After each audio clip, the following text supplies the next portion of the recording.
நேற்றைய தினம் நடந்தது, முந்தா நாள் நடந்தது, அதுக்கு முதல் நாள் நடந்ததுன்னு இப்படியே நம்ம ஒவ்வொரு நாளா சொல்லிட்டு இருக்கோம்.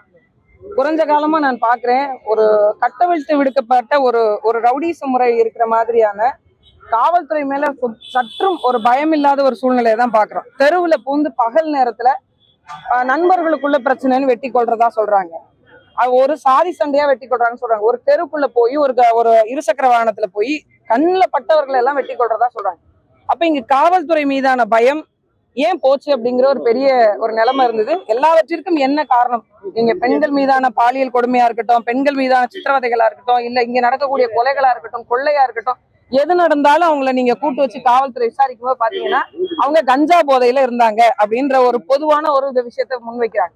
தமிழ்நாட்டுல இந்த அளவுக்கு கஞ்சா உழவ வேண்டிய அவசியம் என்ன?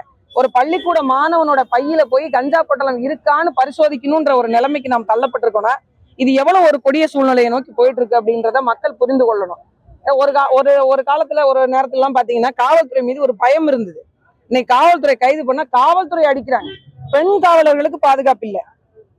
இந்த சாமானிய பெண்களா இருக்கிற எங்களுக்கு பாதுகாப்பு கொடுக்கறதே பெண் காவலர் நினைக்கிறோம். அந்த பெண் காவலர்களுக்கே பாதுகாப்பு இல்லை அப்படிங்கிற ஒரு மோசமான சூழ்நிலையை நோக்கி நகர்ந்து கொண்டே இருக்கு. ஒவ்வொரு ஆண்டுக்கும் கிட்டத்தட்ட 1,00,000க்கும் மேற்பட்ட வழக்குகள் கூடுதலா இருக்கு.